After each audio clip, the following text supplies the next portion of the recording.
Good morning, good afternoon, good evening, everybody, and welcome to the latest episode in our lockdown series of Meet the Author events, the Glass Hour, as we're calling it. First off, I'd like to thank those of you who've continued to contribute to the Edith Wilkins Foundation for Street Children in Darjeeling. We've received some very generous donations over the last week, amounting to over €3,000, so we're very grateful for that, as indeed are the staff and the children at the residential centre in Darjeeling. So it's my pleasure this afternoon here, as it is here in Geneva, to introduce to you our next guest. He's a very distinguished author, diplomat, and academic. Professor Kishore Mahbubani has been listed as one of the top 100 public intellectuals in the world by Foreign Policy and Prospect magazines.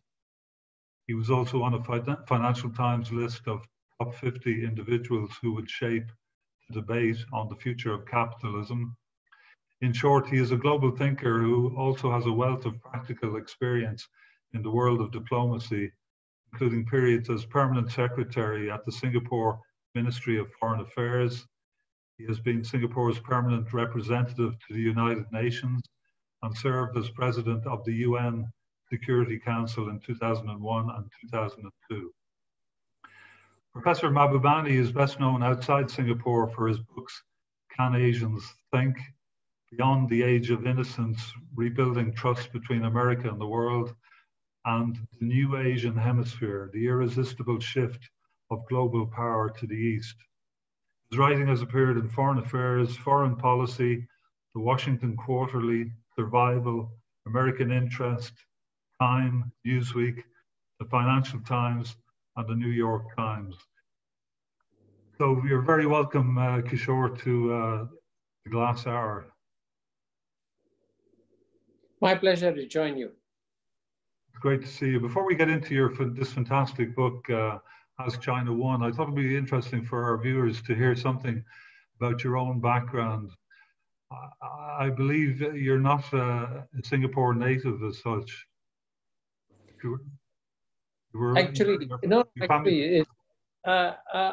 My parents came from Sindh in Pakistan, but I was actually born in Singapore in 1948. So I've had the great privilege of having many different life experiences and also living through many different eras. So when I was born, for example, Singapore was a British colony. For the first 15 years of my life, I was a British subject, although that doesn't allow me to claim British citizenship now. And then I grew up after 2 years in Malaysia in an independent Singapore. So I've experienced the world of British colonial era. I've experienced a poor third world childhood. So I was in a special feeding program, and I was 6 years old when I went to school because I was technically undernourished. Now you can see I'm overnourished. And then of course, I've lived through the great transformation of Singapore and of Asia, because what Singapore has become today is beyond any of the wildest dreams that I ever had for Singapore.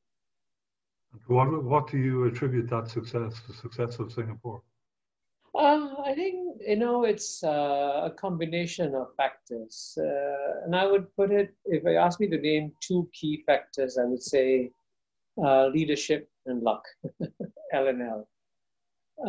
Leadership, because the first generation, the founding fathers of Singapore, especially three gentlemen whom I work with very closely, Mr. Lee Kuan Yew, Goh Keng Swee, and Rajaratnam, I've somewhat recklessly claimed that they were as brilliant as, if not more brilliant, than America's founding fathers. Now, that's a huge claim to make, but I'm happy to defend that.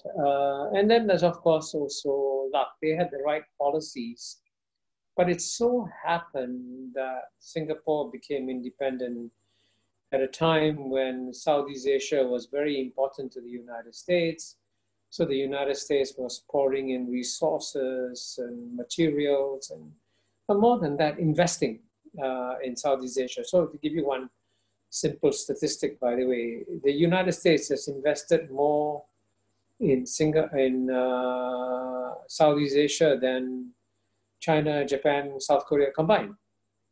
That shows you the remarkable amount of investments American made in South. So we rode that, I would call that wave of American investment and involvement in the region, but that was luck, of course.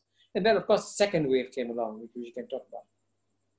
But why in particular would America choose to invest so much in Singapore? Is it the location, or is it something about the people in Singapore, hardworking?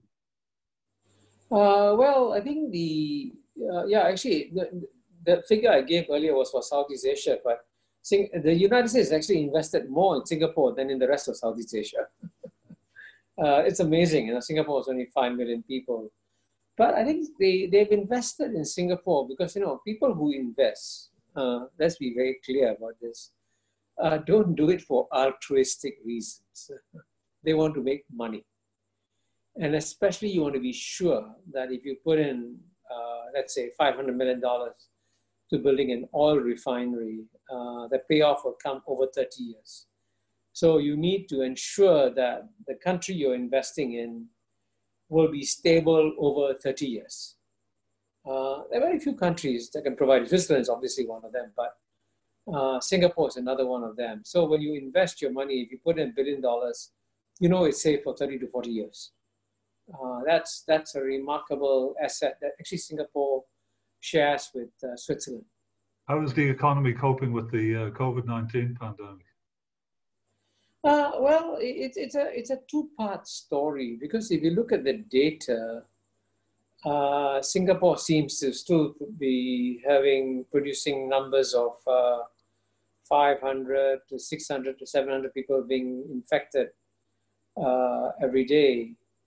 But actually, Singapore's population, if you look at the long-term resident population, the citizens and permanent residents who make up 3.7 million people, from that population today, for example, we only have 2 cases. But then we have a small slice of what you call foreign workers who work in construction sites, who come from South Asia, from China. These people, because they live in very tight, dense dormitory spaces, there has been an outbreak among them. So most of the cases of COVID-19 we are getting is from a small sliver of the population, the foreign workers, who actually live quite apart from the rest of Singapore. So in the Singapore population at large, Singapore has done a remarkable job in terms of reducing the number of incidents in Singapore. And by the way, Singapore has done an equally noble and generous job of taking care of its foreign workers too, because the Prime Minister of Singapore very generously gave an assurance to the families of these foreign workers and told them that, please don't worry, we will take care of your husband, your brother, your son, your father. We will take care of them. And that's a very generous gesture. Is there any concern about their working conditions or their living conditions? I think we have discovered clearly that their living conditions need to be improved. And that I see as one of the results that's going to come out of this lessons from COVID-19. Clearly, we cannot go back. COVID-19 has been such an amazing event. I think it's going to change the course of world history in many ways. And countries like Singapore, Singapore can only survive, I must emphasize, by being open to the world. Our total trade is 3.5 times or 3 times the size of our GNP. So if you're not open to the world, we die. So in the same way, if you're going to remain open, you've got to make sure that any vulnerable sectors of your society, like the foreign workers, need to be protected in the next challenge from COVID-19. Are you facing the prospect of a recession in Singapore? Of course. How bad, if you have an open economy, there's no way you can avoid a recession. But at the same time, Singapore is a very blessed. I mentioned our founding fathers. And one of the wisest things that our founding fathers, Lee Kuan Yew, Goh Keng Swee, and Rajaratnam did was to keep on reminding Singaporeans, you must always save for a rainy day. So as you know, the United States of America lives beyond its means and is borrowing from the future to take care of its current needs. We don't do that. We use the savings of past generations to take care of the current generation. So Singapore's savings are among the highest in the world. So I don't think we will have any challenges coping with any kind of short-term recession that is, of course, happening now. Do you think it's going to be a short-term recession? Well, I would say by short-term, I meant 2 or 3 years, not 2 or 3 months. But even if it's 5 years, and frankly, I'm not sure that I should say this, even if it's 10 years, I think we'll be all right. We have saved for a rainy day. Good to hear. So moving on to the subject of your book, Kishore, Has China Won? I suppose an obvious question to ask is, has China won what exactly? Well, for a start, I'm not supposed to give you the answer, has China won the question, otherwise you won't buy the book. But nonetheless, I'm a generous soul, I'll give you the answer. The answer to the question, has China won, is no. My question is, what have they won? What are they trying to win? I was going to come to that. Yeah. And I was going to say not yet. And what have they not won? They have not yet become the #1 economic power in the world. And I think I'm prepared to take a bet with you that in my lifetime, and I'm already quite old, by the way, China will become the #1 economic power in the world. And that's unstoppable. And as you know, the book discusses US-China relations fundamentally. And I think that one of the critical goals of this book is actually to wake up my American friends and say, prepare for a different world. I mean, Americans, as you know, psychologically cannot even think of the idea of American becoming #2. In fact, if any American politician even dares to ask the question, can America become #2? He's toast, right? And it's absolutely heretical. You'd be burnt at the stake, metaphorically speaking, if you as an American politician say, maybe it's time to prepare for becoming #2. But as I document in the book, that's something that is more than likely. So let's think about a world that is very different. And I hope in that sense, I'm being helpful to my American friends to prepare them for realities rather than for them to continue to engage in wishful thinking, which is of course very dangerous. But what is the real significance of that, of China becoming the world's greatest economic power? I mean, how different is that to the situation we're in today, where America, certainly in terms of soft power, seems to have much more influence in the world? Well, I would say that, I mentioned how I grew up in the British colonial era when Western supremacy or British supremacy was taken for granted. And it is the texture and chemistry of a world where America is #1, which is what we've experienced now for over 100 years now, is obviously going to be very different in a world where China becomes #1. Now, let me emphasize, I'm not portraying a dark future, but I want everyone to know the most important human statistic of all, which is that if you look back at human history over the past 2,000 years, then for 1,800 out of the past 2,000 years, the two largest economies were always those of China and India. And it's only in the last 200 years that Europe has taken off and North America has taken off. So the past 200 years of Western domination of world history have been a major historical aberration. All aberrations come to a natural end. So that's what we are living through today. And I'm actually very grateful I'm living through one of the most interesting and exciting times in human history. And so we are now leaving the 200-year aberration of Western domination of world history towards, and we are entering a more interesting world and hopefully a more peaceful, a more civilized world of what I call a multi-civilizational world, where you don't just have one successful civilization, but you have many successful civilizations.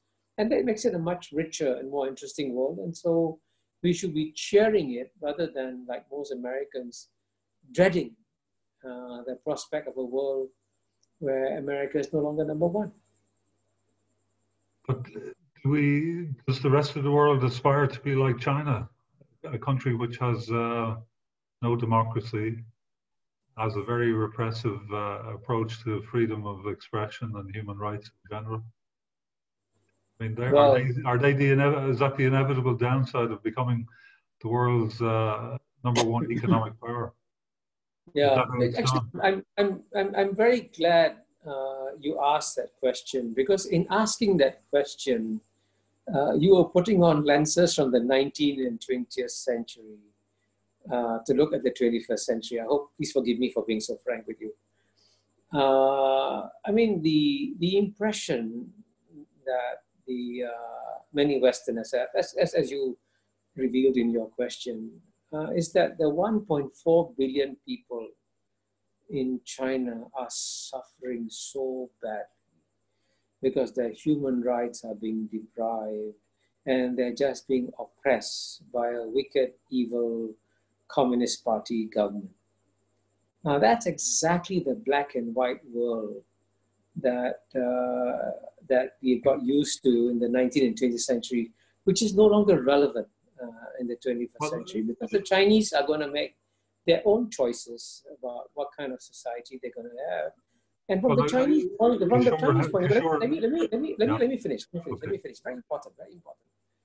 From the Chinese point of view, when they were weak and disunited, the West never exported human rights to them. The West never exported democracy to them. The West trampled on them. The British forced the Chinese to accept opium in return for Chinese tea. The West seized Chinese territories. The West took settlements from China. The West burned down the Summer Palace. You've forgotten all that. And now you want to come as the saviors of China and say, don't you want a better government? What's wrong with you? You know, that's a sort of condescension that the West pours on China, which frankly is something that the West has got to get used to, the idea of stop doing it, because the Chinese are going to find their own way. And it may certainly may not be as good as the Western way, but it will be the Chinese way. And I also want to emphasize, to answer your question very directly, the Chinese will be very shocked if other countries try to emulate them, because the Chinese, unlike the Americans, don't believe they represent a universal civilization that is relevant to the rest of the world. They say, no. What we are doing in China is good for us. You do what is good for you. We do what is good for ourselves. The Chinese are not exporting the Chinese model to anybody. So you shouldn't feel threatened in any way by the Chinese succeeding in their own way. Sure, I don't feel threatened at all by China, and I have a lot of sympathy with their history. Being an Irishman myself, I'm quite well aware of the depredations we all suffered under the British Empire, and China as bad as anybody else. And I've been to China and I've enjoyed it very much, and I did not see any signs of, you know, a brutal police state or oppression. People are very friendly, very kind. A great place to play golf, play tennis. You can do all those things.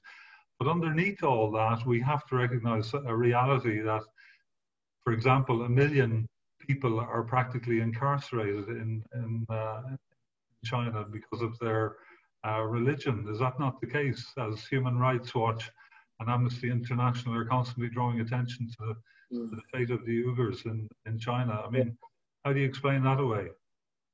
Well, I would explain that away by saying, number one, that China is not perfect. But I'm glad you described the China you had seen, where people are free to do, as you know, what they want to do. And you know, I first went to China, I want to emphasize, in 1980, when the Chinese people couldn't choose what to wear, where to live, where to work, what to study, and the Chinese people couldn't travel overseas. Today, the Chinese people enjoy remarkable freedoms. And you know, each year, 130 million, 140 million Chinese leave China freely and go back to China freely. So I want to, since you talk about 1 million people in China, I think it's important to emphasize that there are 1.4 billion people in China. And many of them, as you can tell, if you've been there, seem not just happy, but are very grateful that their lives are much better than their parents or grandparents who went through hell in the past. And since you talk about the Uyghurs, I actually discussed that issue in my book. And the way I see it is the West is expressing a lot of sympathy for Muslims in China.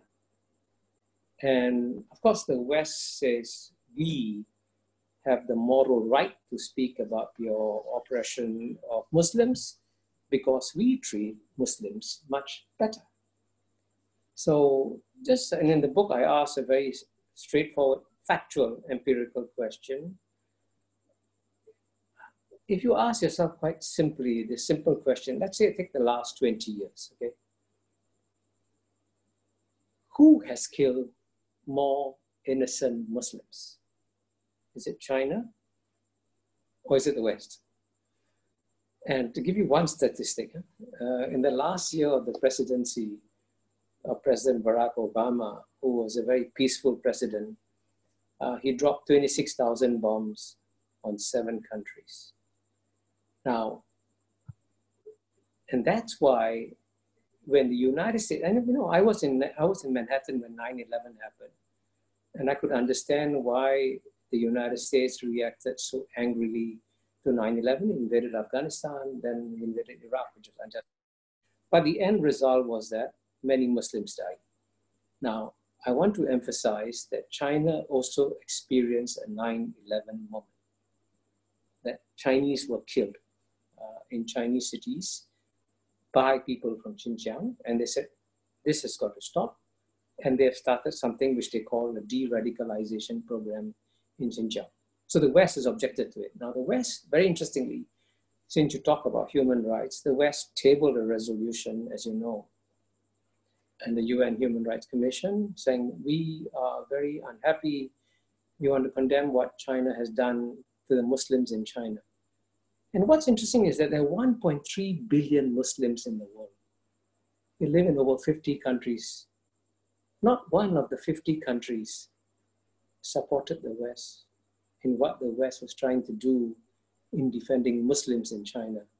So I think, to put it very bluntly, the rest of the world could see the hypocrisy of what the West was doing. And that's why not a single Muslim country joined in. So my answer to that question is, yes, let us try to help the Muslims in China.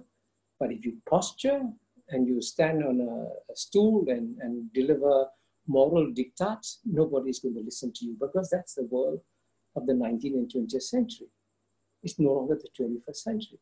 You've got to learn to speak respectfully to other societies and civilizations and listen to them. And that's sometimes very hard for people to do.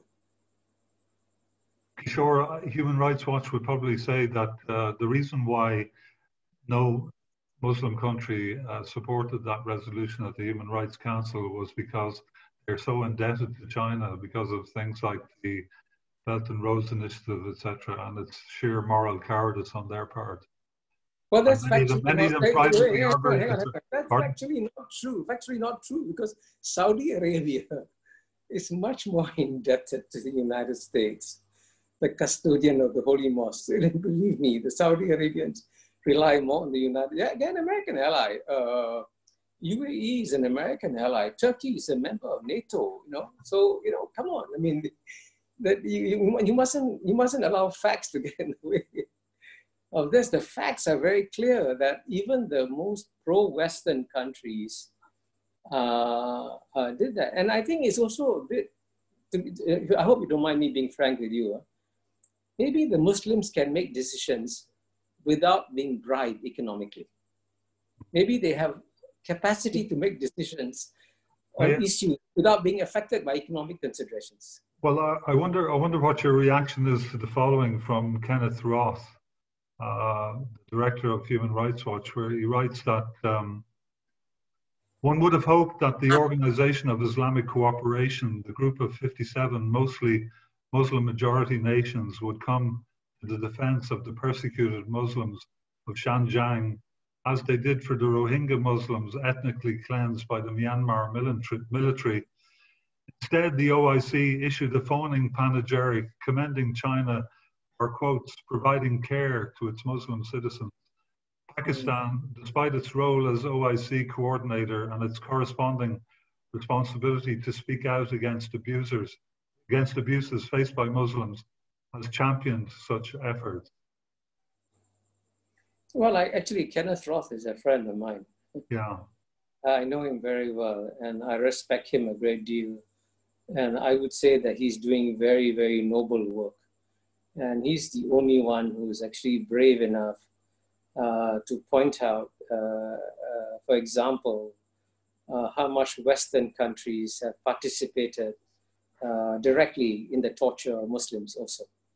There's nobody doubting that, but I mean, we're discussing China. So I think, no, seriously, it is not, in a sense, it is actually very shocking that the defenders of human rights, United States, Western Europe, have participated in torture. And Kenneth Roth is very brave, I must say. He exposes all this. So I'm making a very simple answer to you, that the violations of human rights are not confined to China. Of course. That, and so, for example, I find it quite shocking the cowardice of the European countries who knew exactly what happened in Guantanamo, for example, and not one European government had the courage to condemn the United States publicly when Guantanamo happened. As a student of philosophy, one thing you learn is that in the principles of justice are very clear. Justice must be blind. So if a poor man kills somebody, you sentence him, you send him to jail. If a rich man kills somebody, you sentence him and you send to jail. That's why justice is blind. But the way the Europeans practice human rights, they say, well, if a poor country violates human rights, we condemn them. If a rich country violates human rights in the United States, we look the other way. And that's a violation of the most basic principle of justice, which I learned as a student of philosophy. Couldn't agree with you more, but I mean, we are talking about China here. We're not talking about, the United States. It's well covered territory. How abominably the United States behaved in Iraq and other places around the world. We are talking about the United States and Western Europe continuing to pass judgments on China. And I'm sure you heard of the fable of the emperor who's naked. And a child saying, only the child has the honesty to say that the emperor is naked. And that's how the emperor is seen by, as I say in my book, the 6 billion people who live outside the United States and outside of China. So the views of the 6 billion, and what's good about our world is that the rest of the world is now becoming very intelligent, very perceptive, and doesn't buy the black and white judgments that many in the West are passing. So what we are advocating is a world in which we treat each other with respect, and we acknowledge that we are all imperfect. But I can tell you that, for example, to answer your question very directly, I'm pretty confident that within 5 years or 10 years, whatever it is, the 1 million people of Xinjiang will be released from their internment camps. If they are indeed 1 million, I must say I do not know for sure. But if they are, I'd say that they'll be released within 5 to 10 years. Oh. But the 1 million people who've been killed in Iraq, in Afghanistan, you cannot bring them back. I quite agree with you. Our experience in Ireland that people who are interned without trial usually don't come back as law-abiding citizens. They're usually radicalized by the experience. But we leave that for another day. How can a country ruled by... Incidentally, that's not true. Just because I know why. Singapore is surrounded by more Muslims than Israel is, incidentally. We live in an Islamic sea. And there have been successful Islamic de-radicalization programs. So just let me state that as a matter of fact. And if you want to do research, you can find it in Southeast Asia. We have succeeded. I've no doubt that there have been successes, but it's the failures that I worry about. Yeah. Could I ask you, how can a country ruled by a communist party be such a dynamic player on the world stage economically? That seems like a real conundrum for many people. That's a very, very good question. And I think if you read my book, I have devoted a lot of time to try and explain how is it the Chinese Communist Party is so successful and so dynamic. And I think one of the key contributions that my book makes is to try and explain who the Chinese really are and what the Chinese Communist Party is really like. And if Lenin were alive today, let's give you a great example. If he visited a party secretary in a province in China, and he said, Mr. Party Secretary, please let me accompany you for the day. And the party secretary will say, oh, can I please, I have to rush to an appointment. The largest investor in my province is, let's say, Foxconn from Taiwan. And they are manufacturing chips that are exporting the rest of the world. They're creating jobs for me. I have to rush to the factory and quickly ask them, how can I help them? And Lenin would say, you are helping capitalists? And he'd say, of course. That's what the Chinese Communist Party does on a daily basis. So, so if you have a chance, I would say, I gave a lecture also in Harvard on this. And I said the biggest misunderstanding of the Chinese Communist Party, CCP, comes from the fact that it still retains communist in its name. Because the CCP should actually functionally stand for the Chinese Civilization Party. And the goal of the Chinese Communist Party is to remove the century of humiliation that I spoke about earlier and to make Chinese civilization strong and respected around the world, which I think is a reasonable goal to have. And it so happens that they have chosen the Chinese Communist Party. And the people who joined the Chinese Communist Party are not the sort of, ideological apparatchiks that you used to find in the Soviet Union, for example. So when I was doing my sabbatical at Columbia University in January, February 2018, my research assistant, which Columbia University assigned to me, was a very young, very bright, I must say, Chinese lady. And we talked about her life, and she said how sad that she was that she graduated number 2 from high school. So I said, gosh, that's a big deal, number 2. You must be super bright. She said, no, you don't understand. So why not? She says, if you graduate from a Chinese high school, if you're number 2, you don't get admitted to the Chinese Communist Party. Only number 1 does. So her dream as a child was to be admitted to the Chinese Communist Party. So the Chinese Communist Party has actually become one of the most meritocratic institutions in the world. And as I say in my book, the Americans keep thinking that this is a contest within a dynamic democracy and a sclerotic communist party. And in a contest within a dynamic democracy and a sclerotic communist party, of course the democracy is not good. But if you dig down and you see how the two societies are functioning, United States has effectively become a plutocracy and China has become a meritocracy. So in a contest between a plutocracy and a meritocracy, the meritocracy can win. So that's why it's important to go beyond the external labels and dig deep and understand the nature of these societies that you're dealing with. And that's what I hope my book tries to help a Western reader to do, to understand. What is it in the nature of the Chinese system that refuses to countenance democracy?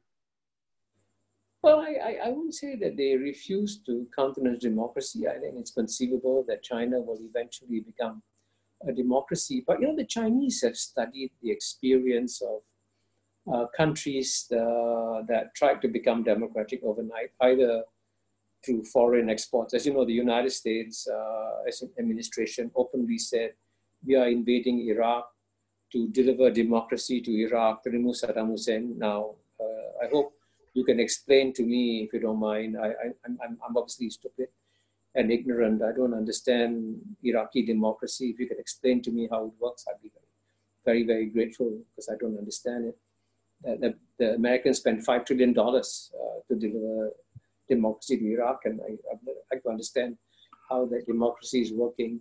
And similarly, the Russians, when the Soviet Communist Party was deposed, the Russians became democratic overnight, and the net result was that the Russian GNP imploded, life expectancy of people went down, infant mortality went up. As far as I can tell, millions of people suffered. And so when you talk about becoming democratic overnight, which is the expectation of many in the West, the Chinese said, well, we saw what happened to Iraq, we saw what happened to Russia. If you don't mind, we'll just stick to the Chinese way. Well, even some mild tolerance for freedom of expression or free press, how bad could that be for anybody if it's such a stable society, well functioning, people are reasonably well off? They can't be trusted to express their own thoughts and views. I'm glad you're raising these questions, which will actually I discussed them in the book, you know. And actually, it was an Indian scholar who said to me once, Pratap Banu Mehta, he said the difference between India and China, and India, as you know, has got freedom of expression, a robust democracy, free press, everything, you know. India is actually the world's largest democracy. And it's an Indian scholar who said to me, he said, sure, the difference between India and China is that India is an open society with a closed mind. China is a closed society with an open mind. And I would say today, vis-a-vis many countries in the West, you have many Western societies which are open societies, including the United States, with a closed mind, because they don't seem to be able to understand how much the world has changed. And the Chinese have a closed society with an open mind. And that's why the Chinese have been delivering a performance that is off the charts. And if you go to China, and I would invite you to do so, I would invite you to go and give lectures to Chinese universities, and I've done quite a bit of that myself, and to meet the students and to see how aware the Chinese students are, what's happening in the world, and you know, even American senators go and speak in Chinese universities. They get a culture shock when they meet students who are so bright, so well informed, and so aware. So the Chinese are not cut off from the world in the way that the Soviet Union was, you know. And as you know, each year, 134 million Chinese leave China freely and travel around the world. I mean, surely when they travel, they hear everything, and they still go back to China. So there's obviously what the Chinese society is delivering to their own people is a very rich life that they are actually enjoying enormously. I have a question here for you, Kishore, from somebody here in Geneva, I think, Robin Bielik. How do you view recent events in Hong Kong where young citizens have protested the erosion of their freedoms and privileges by the Beijing-oriented government? Well, I would say the important thing is, this is where it's important to understand the history, which is that Hong Kong is not an independent country. Hong Kong was taken away from China by the British. And when the British ruled it for 150 years, the Hong Kong people never had democracy. Not one day. So it's interesting that the British people, who never gave Hong Kong a day of democracy, are now asking, why doesn't Hong Kong have democracy? This is again the sort of hypocrisies that other people see. Was that not the agreement they came to with the Chinese before they handed over the colony? And it's certainly the understanding of most Hong Kong citizens, if one is to judge them by their actions on the streets, that they're so apprehensive about the possibility of having what little local government and democracy that they do enjoy being taken away from them by this superpower in Beijing. They are part of China, and they're not an independent. They must bow the knee to the Communist Party of China. The point is I guess in some ways you can argue that perhaps it was a mistake for China to agree to 50 years of autonomy for Hong Kong. That maybe they should have done what India did with Goa. As you know, the British Prime Minister and the United States President called up Jawaharlal Nehru and said, don't invade Goa, which was then a Portuguese colony. And Jawaharlal Nehru ignored it and said, this is Indian territory, I'm taking it back. And what's interesting is that China didn't do that. China could have easily invaded and taken over Hong Kong. It looks to most of us like they are trying to do it. And so in a sense, China is being punished now for allowing autonomy to Hong Kong. I would disagree with you. Let me finish.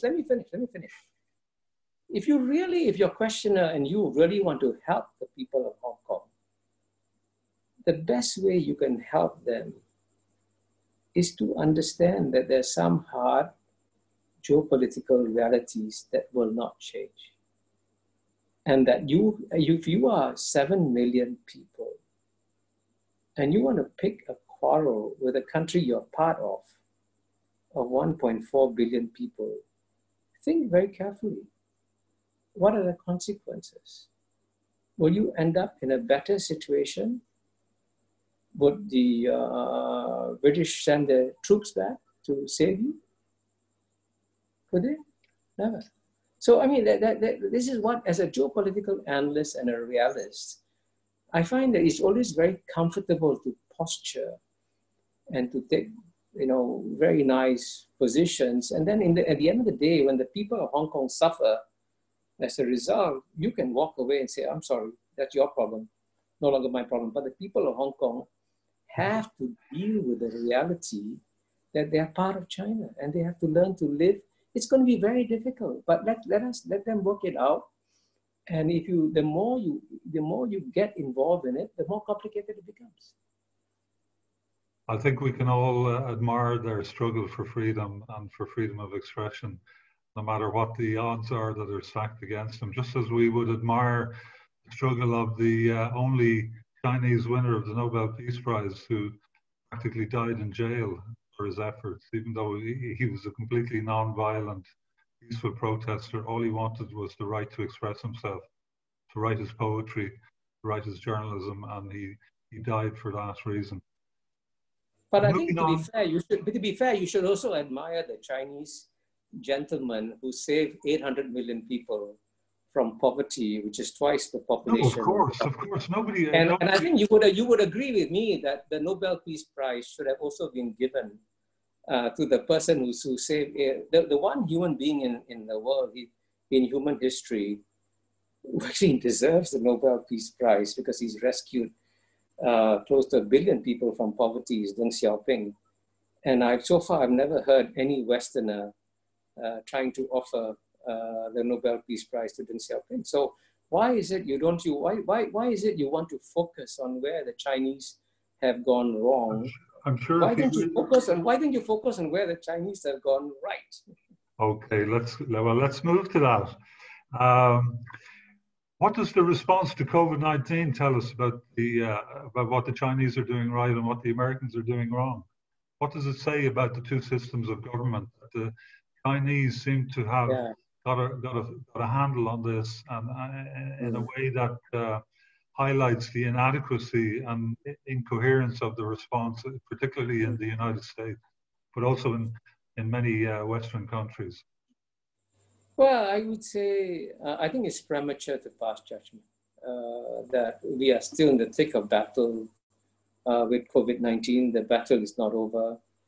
And certainly as of now, there's no doubt that China has done better in terms of managing the issue, because if, let's say, for example, the United States, I think, has had over 77,000 deaths from COVID-19. If the United States had the same ratio of deaths to population as China, the number of deaths in the United States would be less than 1,000.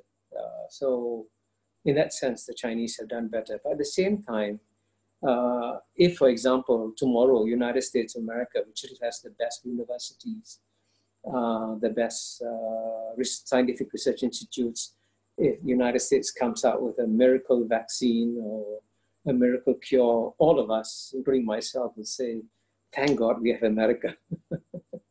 America saved us at the end of the day. So I would say, let's wait and see. We are still in the middle of the battle. But of course, I hope that because we're in the middle of the battle, all of us will come together and fight COVID-19 together, including US and China. They shouldn't be competing with each other to build a better vaccine or a better cure. They should be working with each other because it's a common threat that we face.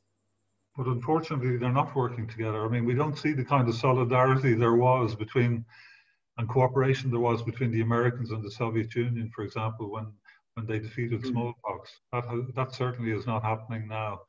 And it's that's sad. That's sad. Yeah. Doesn't it say something about this battle that you hint at in the title of your book? You know, there is a rivalry between these two great nations, which is playing out in a dysfunctional way, and COVID-19 epitomizes that. Yeah. Well, I mean, that's actually my book is about.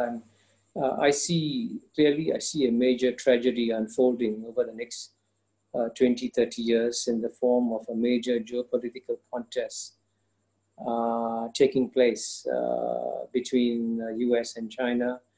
And I think it'll be very damaging to the United States. It'll be damaging to China.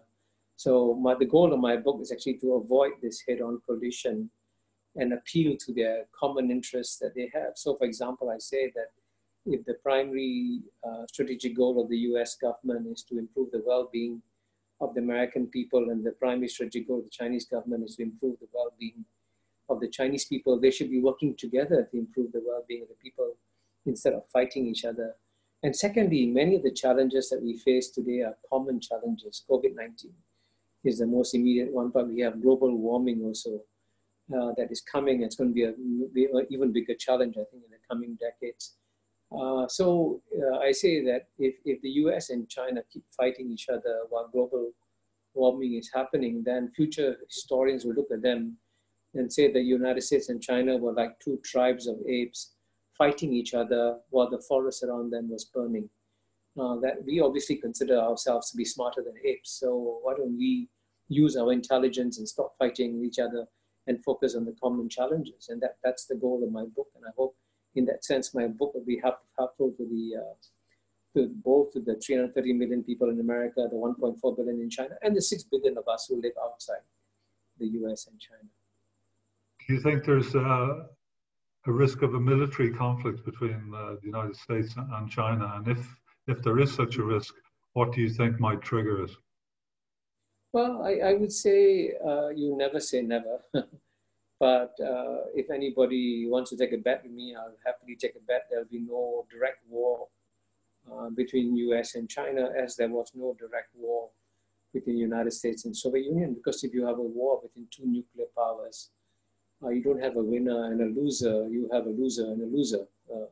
Both China and the United States will lose, and of course Russia might win, India might win, or Europe might win, but US and China will lose in the nuclear war. So that's why there will not be a war. There will, of course, be military competition. There'll be proxy wars. There might be tense moments between naval vessels in the South China Sea. All that may happen, but I'm reasonably confident that both sides will avoid a direct outright military contest. Anyway, that's not where the main contest is.